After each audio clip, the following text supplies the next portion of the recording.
Hello again, friends. Welcome to this episode 3 of the rebroadcast of Zeeland about the tragic murders of Wade and Ellen Zick in 1976. A lot happened last time. BCI showed up in Zeeland, and while Wade Zick's daughter and her family basically waited outside of the bank for any news, Sheriff Wiest finally got a lead. Katie Feist, a local farmer, thought her grandsons, David and Sebastian, might be mixed up in all of this, as they had arrived home in the middle of the night, early Sunday morning, in a huge hurry, packed their bags, and sped away in a car driven by some other person.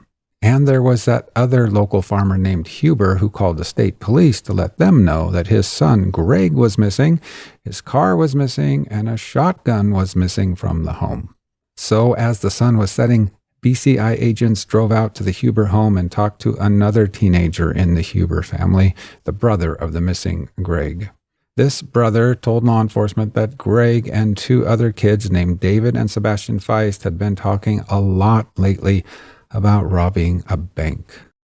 Then 2 local residents, nicknamed Spike and Whitey, they wanted to help out with the search for the Zicks, and ultimately, out at a gravel pit north of town, they found the lifeless bodies of Wade and Ellen. And so, suddenly, Sheriff Wiest had a pretty good idea of what happened and who was behind it all. As you'll see in this episode, it was too late, too dark to process the scene at this gravel pit. So Sheriff Wiest and BCI placed some guards there for the night, and they waited for sunrise. Here is episode 3. Chapter 9, Until Dawn. At 11:30 p.m., having informed the public that the Zicks had been killed, Sheriff Wiest returned to the gravel pit outside of town. He was accompanied by 2 BCI agents named Henke and Olson. The FBI were in Zeeland now as well, and an agent named Ken Aldridge joined them. Waiting for them at the scene were Sheriff's Deputy Ruud, Spike Levi, Whitey Klein, as well as 2 BCI agents named Liebeck and Hickman. While FBI agent Aldridge took statements from Spike and Whitey, the others assessed the situation. It was dark. They made a unanimous decision. The only course of action was to sit tight until the sun returned. Processing the scene now would be too risky. Evidence could be overlooked or inadvertently damaged or destroyed. Deputy Ruud and agents Liebeck and Hickman were assigned to guard the area until morning. Wiest and the other men returned to the command post. Spike Levi and Whitey Klein finally got to go home. With the Zicks now confirmed to be deceased, law enforcement shifted their focus fully to apprehending whoever may have killed the Zicks. And of course, they had a very good idea who it was. Working off of the interviews that Sickler and Westfall had done earlier at the Huber home, Wiest asked state radio to put out an alert throughout a 5-state area. This alert was short of a full-scale and national all-points bulletin, or APB. An APB would require an arrest warrant, and that's one thing Sheriff Wiest and Agent Sickler didn't have at the moment. They would spend most of the night working to get one.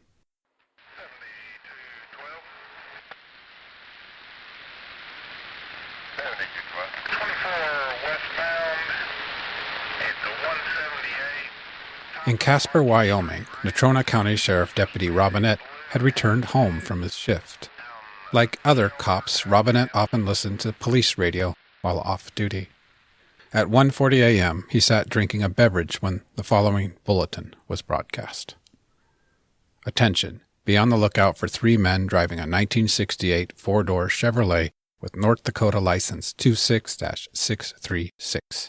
Persons of interest are Gregory Gene Huber, aged 18, Sebastian a.k.a. Butch Feist, aged 18, David Feist, aged 21. Wanted for questioning and bank robbery, kidnapping, and murder. Milton Wiest, Sheriff, Ashley, North Dakota. Deputy Robinette quickly called into the office and spoke with the officer on duty, a man named O'Brien. He recognized the name David Feist, he told O'Brien. He'd been in their office that very day at around 4 p.m., paying a bond for a speeding ticket. Highway Patrolman Bloomfield brought him in, Robinette added. Night Officer O'Brien telephoned Trooper Bloomfield at his home, waking him up. The groggy highway patrolman checked his notes and passed on David Feist's driver's license number and date of birth. It was time to make a call to North Dakota and tell them that their suspects appeared to be heading west. Other than locking their doors, it's hard to imagine what the residents of McIntosh County were thinking during the wee hours of Monday, July 12th. They had not yet learned that the suspects were several states away. One can wonder if anyone got any sleep at all. John Reedy told me the following story about a family that had previously hired one of the Feist brothers, Butch, to do some work on their farm. Yeah, in a small town like that, it's like I said, it's a big city crime that happened in where everybody, like friends, everybody knows their name, and then so Sunday night was kind of a wreck for everybody because people were scared. Where are they? What are they going to do? Are they coming back? A lot of farmers liked him. He was a hell of a worker, the younger brother, and then when he dropped out of school, he had lots of jobs. He was a good hand. He was a good worker. A lot of guys hired him out for whatever reason. And a buddy of mine, his family, they had worked with him. They were afraid. No one knew what was going to happen. So that night, his whole family, including his dad, 2 brothers, they went upstairs into a bedroom. His dad obviously was an old World War II veteran, and they turned off all the lights in the house. And they were all in one room with protection and slept with the lights off. It was pretty nasty. While the rest of a very unnerved McIntosh County triple-checked their locks on their doors, law enforcement had a long night ahead of them. Agents and officers were spread out all around Zeeland on that first night on various assignments. At the command post, Sheriff Wiest and BCI Agent Sickler were busy compiling their notes and evidence to prepare a criminal complaint and get warrants issued. Without a promise of an arrest warrant, there could be no national all-points bulletin. At about this time, news finally arrived from Wyoming that David Feist had been pulled over outside of Casper some 10 hours earlier. He had 2 passengers with him at the time. At 4 a.m., Wiest and Sickler looked down at their notes, and they knew they had enough. If this was not enough probable cause, then nothing was. Wiest called and woke up McIntosh County Justice Richard Hare, informing him of what they had assembled. Wiest spoke with the judge first, and then handed the phone over to Sickler. They threw everything they had at the judge. The Zicks were dead, shotgunned to death in a gravel pit on the Feist land.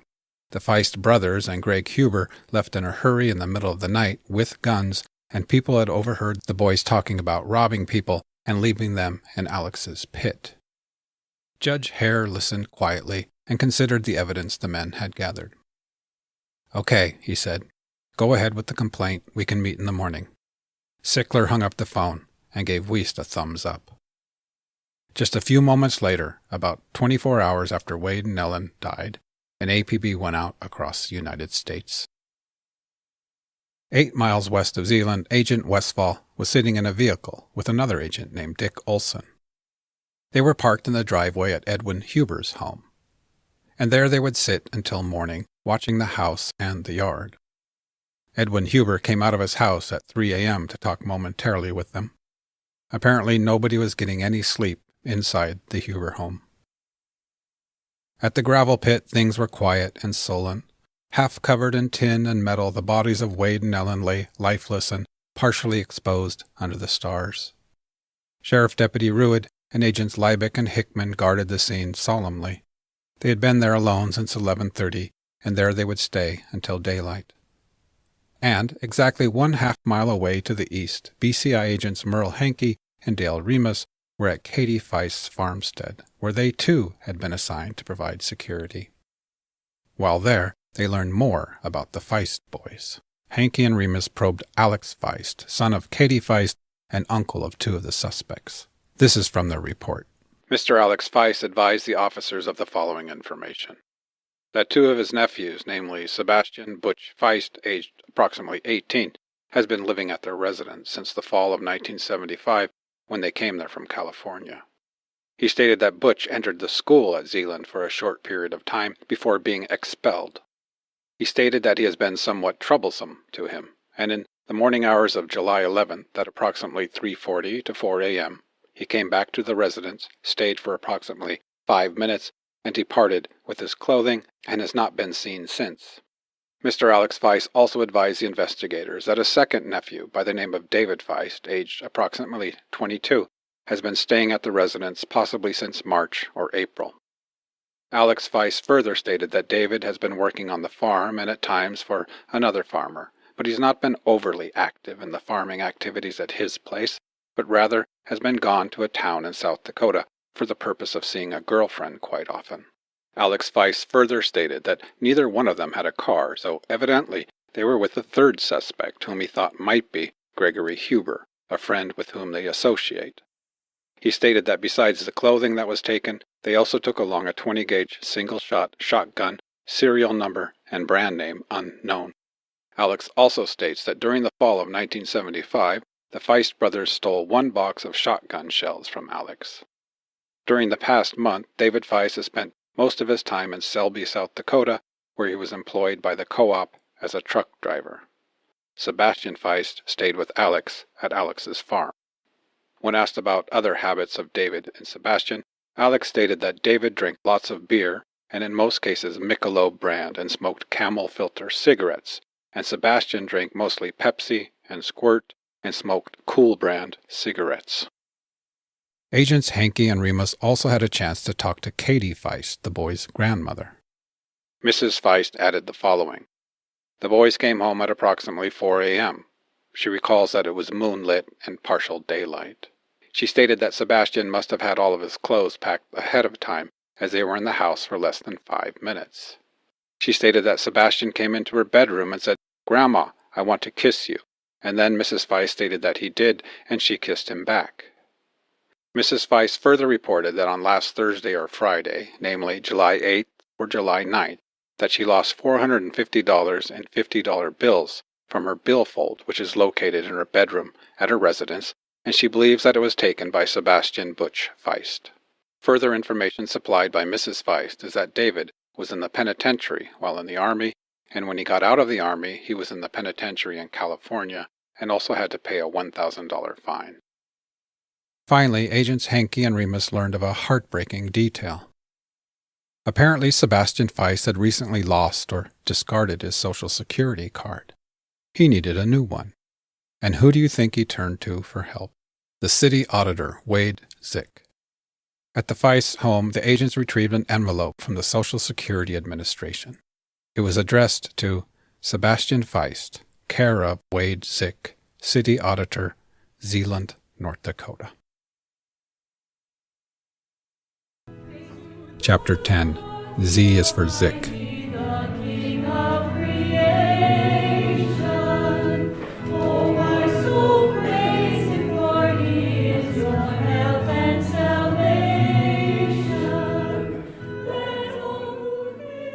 When I asked people about Wade Zick, I was told that he was a very religious man. As I learned more about his family background, it made perfect sense. Both his mother's family and his father's family came from German Lutheran backgrounds, and they were all highly involved in their churches. On his mother's side, his great-grandmother, Maria Kopsky, was born in 1819 near the Baltic Sea in northern Germany. At the age of 25, she gave birth to Wade Zick's maternal grandfather, Frederick Samuel Eckelberg. Both mother and son survived the birth, but the child's father passed away soon after. All alone with her son, Maria Eckelberg accepted a marriage proposal from her late husband's younger brother. His name was Christoph Friedrich Eckelberg, and like so many other Europeans, the family uprooted and headed for America, settling first in Wisconsin. As young boys tend to do, Frederick the boy became Frederick the man, and in Tomah, Wisconsin, he fell in love with a woman named Augusta Naes. Just like Frederick, Augusta was from Germany. They were married in 1871, and later they moved to North Dakota, settling 4 miles west and 3 miles south of a town named Chaffee in rural Cass County. They had several children, and one of them was Wade's mother, Alice Eckelberg. The Eckelbergs were farmers, of course. They worked Monday through Saturday, and then on Sundays they traveled by horse and buggy a few miles north to a church they helped establish, St. John's Lutheran, which still exists today. Wade's mother, Alice, was possibly very much like other American children born of European immigrants, hardworking, tough, adventurous, and curious about her own future in this new world. As it would turn out, her future husband would be found just 7 miles to the east. His name was Herman Zick. Herman Zick and his family were also from Germany. Karl Zick, Herman's father and Wade Zick's grandfather, was born in northern Germany, where he married a girl named Wilhelmine in 1867. Her face was thin and long, a feature that would trickle down through the generations all the way to Wade Zick. They had 2 children in Germany, then headed to America, where 3 more kids were born in Wisconsin.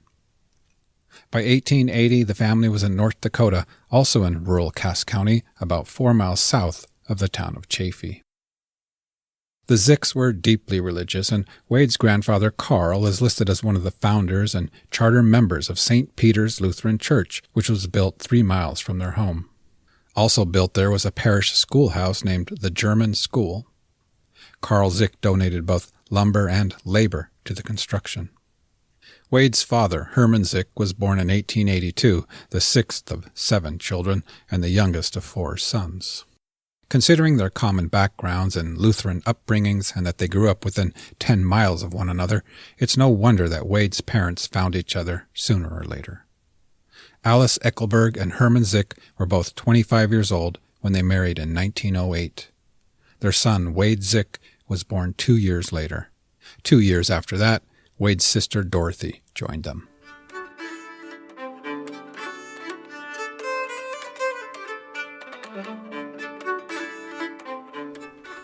As a young boy, Wade Zick looked exactly that, young and boyish, and somehow this appearance stayed with him throughout most of his life.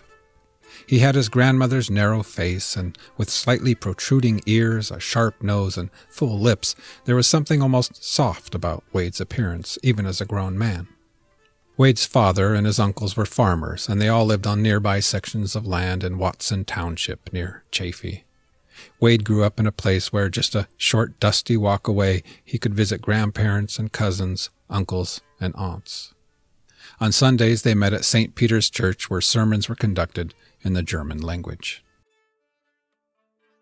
After completing the 8th grade, Wade Zick most likely spent 1 year of religious studies before his confirmation, certainly at St. Peter's Church in the parish schoolhouse his grandfather Carl had helped to build.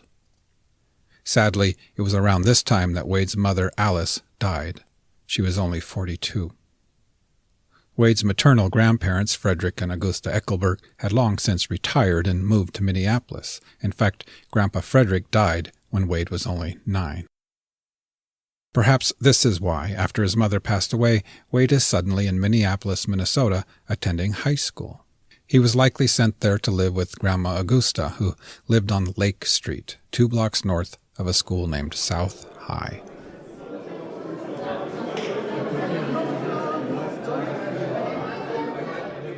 Imagine one day you're attending a one-room schoolhouse in the middle of a field in North Dakota, and the next you're in a school with hundreds of other students. Just to give this a little perspective, when Wade Zick was born, there were only 298 people living in Watson Township where he lived. That's an area of 36 square miles. At South High School, there were 400 people, all in one school. In the school yearbook, Wade is mostly absent, appearing only in 2 photographs. One is his senior photo, and by chance I found a copy of the yearbook where Wade signed his name next to that photo. The other photo is a group photo for a club called The Pilot. The Pilot Club were responsible for publishing a school journal. This magazine was created, quote, with the purpose to guide the incoming pupils into the right channels of school spirit, school activities, and school traditions, unquote. In 1928, at the age of 18, Wade Zick graduated from South High School. When all your joys like broken toys lie at your feet, and you have learned that It was at this point in Wade's life that he first became acquainted with the area of Zeeland and McIntosh County in south-central North Dakota. He spent 1 year as a type of apprentice teacher in a rural school. It seems quite probable that it was then that he met his future first wife, Leah Boshi of Zeeland. But marriage would have to wait. Wade entered a 2-year teaching program at Valley City Teachers College. He graduated in 1932 and returned to his childhood roots near Chaffee and began teaching. His father, Herman Zick, died that same year. He married Leah Boshi in 1934. His annual salary was $720. They rented a place in Chaffee and involved themselves in education and in the church. Wade taught for 8 years near Chaffee at a rural schoolhouse named the Brocht School. There are photos of him in the 1940 school yearbook, his last year of teaching. He was the director of the Girls' Glee Club and the Boys' Glee Club. He taught a class called the Upper Grades. Wade and Leah Zick moved to Leah's hometown of Zeeland. Wade took a position as manager of the Zeeland branch of the McIntosh County Bank and immersed himself in public service. He was on the school board and the city council, and he was a city auditor. Wade Zick was everywhere in Zeeland. You might even jokingly say that the Z in Zeeland stood for Zick. Wade and Leah had a lot going for them, but there was one thing they didn't have, a child of their own. And so, after 13 years of marriage, on July 24th, 1947, they adopted a 3-month-old baby girl, and they named her Nancy. And at some point, they also took in Wade's nephew, Donald Schramm. This was his sister Dorothy's son. Donald's middle name was Wade. This was certainly one of the happiest times in Wade and Leah's lives. World War II had ended, and the United States was on its feet. Wade had a good job, they had a nice small home in Zeeland, and most of all, they had 2 children to care for. Things were looking really good for Wade and Leah, for their daughter Nancy, and for Wade's nephew, Donald. I'd give my all to hear the call that tells me you are mine. But if it's true that someone new is calling you, sweetheart, think of me, thinking of you.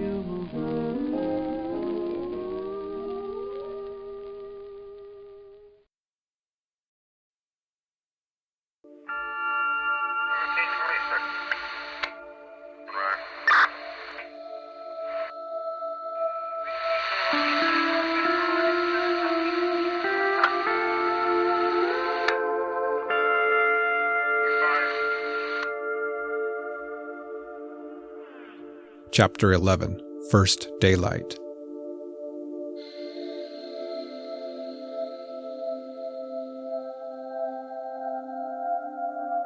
At first light, law enforcement returned to the gravel pit to process the scene. 9 men were present, Sheriff Wiest and his deputy, an FBI agent named Brent Frost, and BCI agents Westfall, Liebeck, Olson, Hankey, Remus, and Sickler. Olson and Sickler photographed the scene before it was scrutinized for evidence. The following are from BCI reports. Some of this is somewhat graphic. Special Agent Westfall. This pit is approximately 10 feet deep, 100 feet long, and 40 feet wide. The bodies were covered with various scrap items, a washing machine top, tin, barrels, cans, etc. Mrs. Zick had on a nightgown and a housecoat. Wade Zick had on a pajama top, shorts, and a bathrobe. Mr. Zick was on his back beside the tree, and Mrs. Zick was lying across his stomach, shot in the face. Mr. Zick had been shot in the upper stomach and upper chest with a shotgun, with only the upper chest wound exiting. Mrs. Zick was shot in the face on the right side, removing most of the interior head area. Mrs. Zick was also shot in the upper buttocks with a .22 caliber weapon. Special Agent Liebeck. Investigating officers spotted 2 12-gauge shotgun shells lying close to the victims. The shells were tagged and placed in plastic baggies and kept in Sickler's possession. Samples of the dirt from the surrounding area were also gathered and sealed in envelopes. Pieces of flesh were collected and placed with its victim prior to the transportation of the bodies.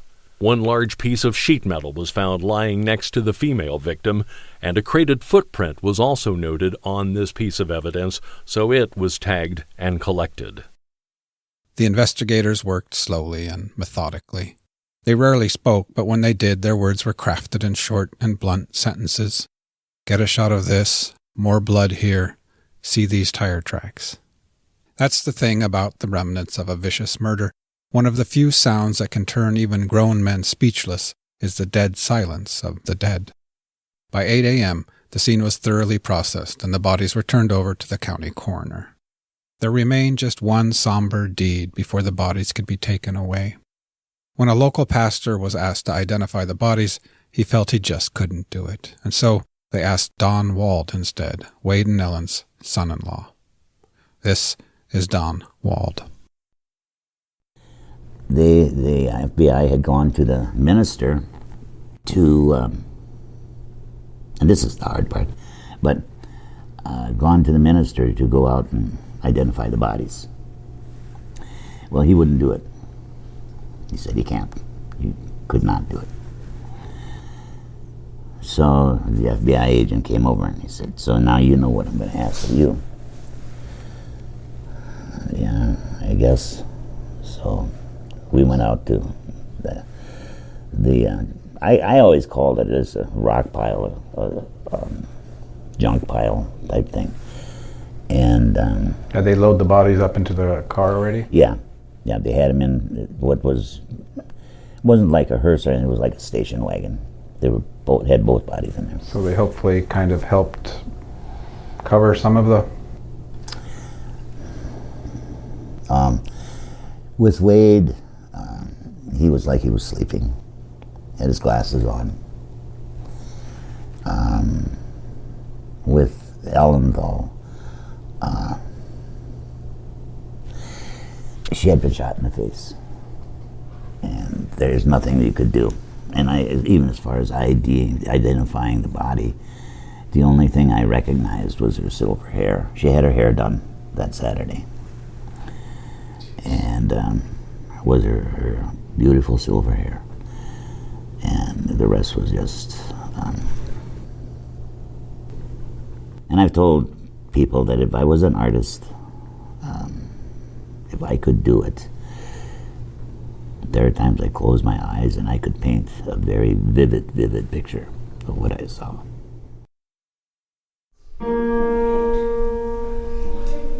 To God be the glory, great things He has done. To empty the world that He gave us His Son, who yielded His silent atonement for sin, burned open the life gate that all may go in.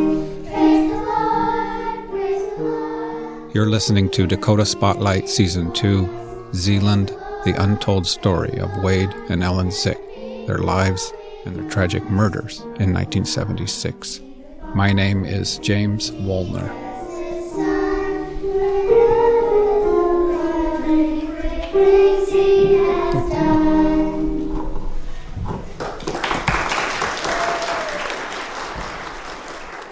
After processing the gravel pit, BCI agent Sickler and Sheriff Wiest wanted to re-interview the Huber family and get it all on record. Sickler made a call to the Huber home, but oddly, he got no answer at all. He sent Agent Milt Lennox out to find them. At 10:15, the Hubers arrived at the command center, and Gregory Huber's brother, Samuel, was interviewed again. A stenographer was present this time to record it all. After that, at 10:55, his father, Edwin, was also re-interviewed. With these interviews documented, Wiest and Sickler got in a car at 1 p.m. and raced 26 miles east to Ashley, North Dakota, the county seat. At the McIntosh County State's Attorney's Office, they met with Judge Hare, one state's attorney, and the Assistant Attorney General Calvin Hobson. At last, warrants were issued for the arrests of David Feist, Sebastian Feist, and Gregory Huber. All they had to do now was to find them.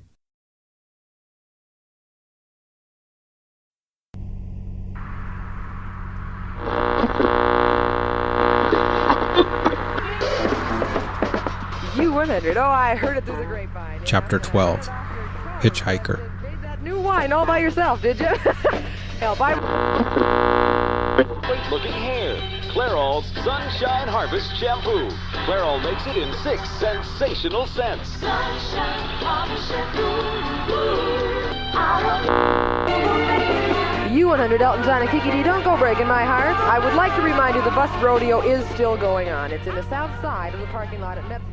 1,300 road miles away on the outskirts of Flagstaff, Arizona, a family vacationing in a motorhome traveled west along Interstate 40, enjoying a landscape of mountain peaks and ponderosa pine. At an elevation of 7,000 feet or 2,100 meters, the air remains cooler there than it does in the desert below. On that afternoon, the temperature never hit 80. In the 1970s, the ingredients of a family road trip were many. There were hasty bathroom breaks at full-service gas stations and Kodak Instamatic photo opportunities next to giant dinosaurs at truck stops. 18-wheelers and truck drivers were almost celebrities ever since convoys and CB radios had become a part of pop culture. And when trapped inside of a car for hours, bell-bottom kids competed for control of the AM radio dial. And perhaps that is what this particular family was doing that day, listening to the radio as they approached the western edge of Flagstaff. On that week, the Winnebago was likely filled with songs like Afternoon Delight, silly love songs, Don't Go Breaking My Heart, or maybe something by Peter Frampton like Baby I Love Your Way. Or if they dialed in the news, there were several stories circulating across the airwaves that day. The singer Cher had given birth to a son the day before. The Democratic National Convention was to begin that very evening in Madison Square Garden, and during the day 4 small bombs had gone off around the convention area. Another story were about some murders, but not in North Dakota. The murders at California State University Fullerton, where that very morning a man had walked into the library and shot 9 employees, killing 6 of them. And Don Karen, who is the department chairman, right, came, tried to wrestle the rifle away from him, and was beaten and shot several times. Regardless of what this family was listening to, near a freeway on-ramp at the edge of town, they witnessed a young hitchhiker with dark shoulder-length hair. A car wheel with new rubber on it was propped up against his leg. The driver pulled over and asked the kid where he was headed.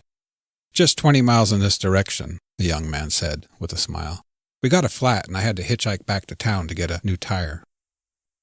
"Well, jump on board then," the driver told him. "We'll get you there." The hitchhiker climbed into the RV and found his seat.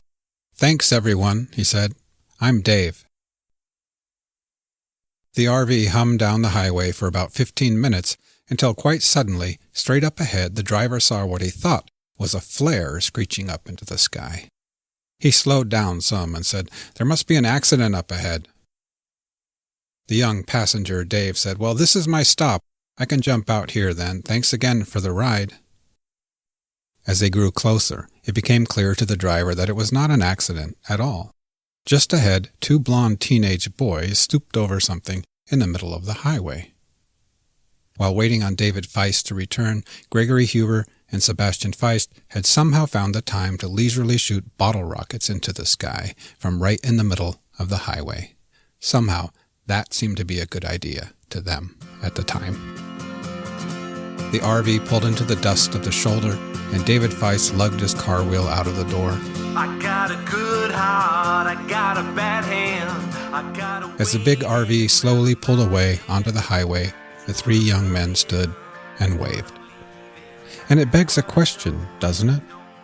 If only a few hours after committing a heinous crime, Butch and Greg are setting off fireworks, ordinarily reserved for celebration, do they not realize what is happening and what's going to happen? Are they in denial or shock, or do they simply not care that they have just destroyed so many lives forever, including their own? Gazing out of the windows at the passing landscapes, do these 3 boys feel free, or are they fully aware of their pending decline? I talk a good talk, but I don't listen. I got an ace hidden under my deck. I wanna love you, I wanna leave you. I wanna go, but I ain't gone yet. I wanna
Chapter 13, Windows of Darkness.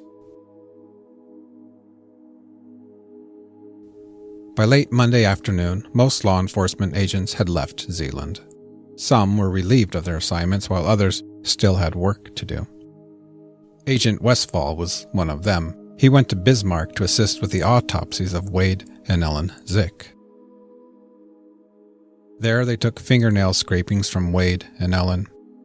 Shotgun pellets were taken from both bodies, and a .22 slug was recovered from Ellen's right hip bone. Blood samples were taken from both victims. When it came time to collecting urine samples, however, they couldn't get one from Ellen. As anyone can understand, the terror that Ellen Zick went through that night resulted in her bladder being involuntarily purged before her death.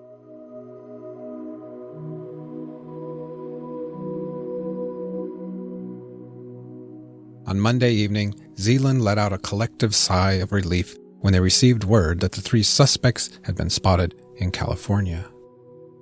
North Dakotans huddled around television sets that night, not to watch the opening of the Democratic National Convention, but to find out the latest about the Zeeland murders.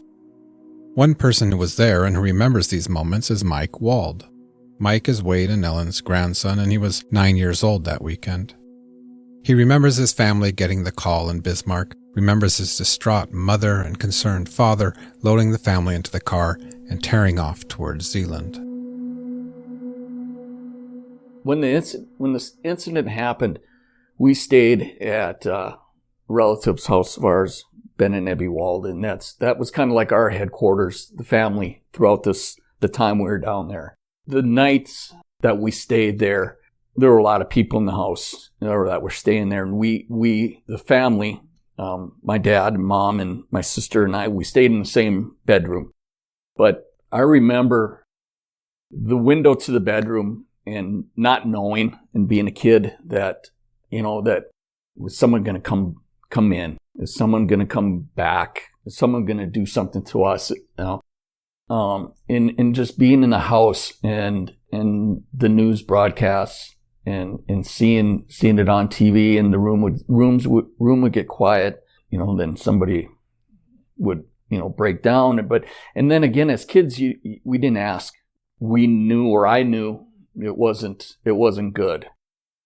And I guess knowing that they were still out, still loose, and not knowing where they are, maybe my parents over time knew, had an idea where they were headed, where they were spotted, but we didn't know. And so not knowing, could it happen again, or, could it happen to us, was, I think it had, I'm going to say, a little more effect on us than maybe some people realized a little bit, and obviously as you get older, it kind of wears away. But yeah, it was at times pretty frightening, for at least for me, not knowing. So it was in this low wooded area about 2 miles northeast of Zeeland where a search party late last night found the bodies of 66-year-old Wade Zick, the manager of the Zeeland branch of the McIntosh County Bank,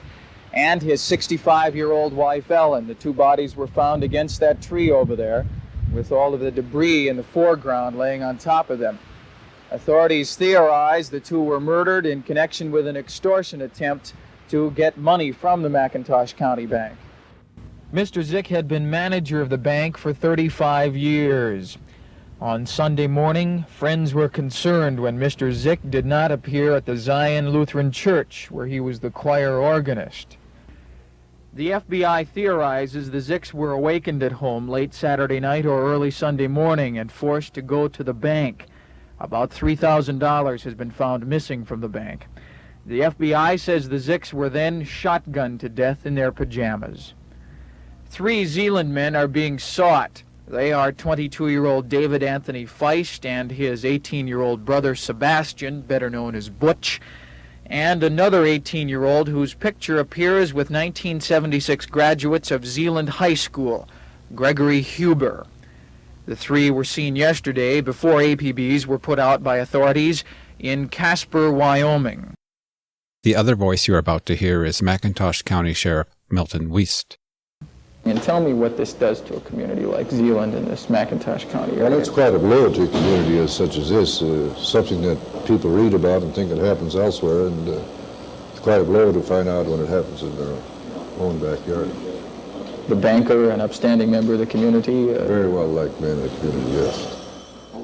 People here in Zeeland are shocked and appalled at the Zick murders. They call it a senseless act. And now a new element, the element of fear, is here. The bank's assistant manager, Francis Streibel, says, "We never lived with fear before, but now there will be some." Dennis Newman reporting from Zeeland. Still to come on Dakota Spotlight Season 2. There's a way station right there, and they could have just parked it there, and nobody would have noticed it for a week. I mean, there's photos of us sitting in his chair at the bank. We loved going to the bank. The funeral was overwhelming. Coming out, KFYR had their cameras set up in the middle of the intersection. Townspeople were attending the funeral of Wade and Ellen Zick. A crowd of 700. That, folks, was episode 3 of this rebroadcast of Zeeland. In case you're wondering how I know all that stuff about what happened in Wyoming with Officer Robinette hearing the APB, recognizing the name David Feist from a speeding ticket bond, or for that matter, how I learned what Sheriff Wiest and BCI were up to minute by minute, day by day, as you might have guessed, it was from police records. But the truth is, I was very close to never getting those reports at all. In fact, if I'd waited a couple more years, I never would have gotten them. I'll tell you Plus subscribers about that in the newsletter and in bonus episodes. When I re-listened to this episode, I was struck by Don Wald's account of things. Don was the Zick's son-in-law, married to Nancy Zick. Identifying the bodies, that was a courageous act, I think. Don Wald is no longer with us. He passed away in February of 2021. I do hope you're enjoying this rebroadcast of Zeeland. I know some of you have heard it before, but this is really a season close to my heart, and meanwhile, I'm working on new seasons and stories for Dakota Spotlight. You Plus members in the Ultimate tier, don't forget to get a digital copy of the music from this story. Also, this whole season is available in audiobook format, just the whole thing in one file or episode, chapter by chapter, without all my podcast intros and outros. It's almost 5 hours in length. To find out more, head over to dakotaspotlight.com. Thank you so much for being here. I will see you next time. Dakota Spotlight is produced solely by myself at Everything Midwestern LLC in the state of North Dakota. Permission to use the songs North Dakota, Mile Marker, Cold Black River, and others granted generously by Peter Hicks, performed by Sleepy Driver. Check out and support Sleepy Driver's music on Spotify or at sleepydriver.bandcamp.com, where you can purchase a special Dakota Spotlight Season 2 digital collection with the music from this season. See the link in the show notes or at dakotaspotlight.com. Thank you, Peter Hicks and Sleepy Driver.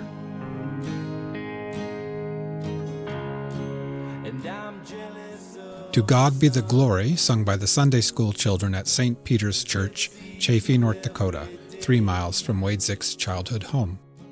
To see photographs, videos, and other premium content, and to support this project all at the same time, please visit dakotaspotlight.com. My email is dakotaspotlight@gmail.com. I'm always looking for the next story. Do you know what that story should be? Thank you so much for listening and for coming along with me to North Dakota. And I'm bound for North Dakota, to where they got more sky than ground. 'Cause I'm tired of California and that dirty little town. Yeah, I'm bound for North Dakota, to where silence is the sound. And I wanna take you with me, 'cause I like your kind around.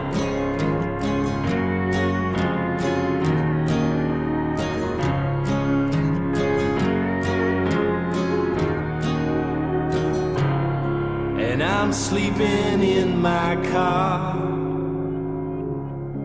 with the radio on and the windows down. And I'm up before the dawn, Before this heartache gets the best of me, I'm gone and moving on from that city of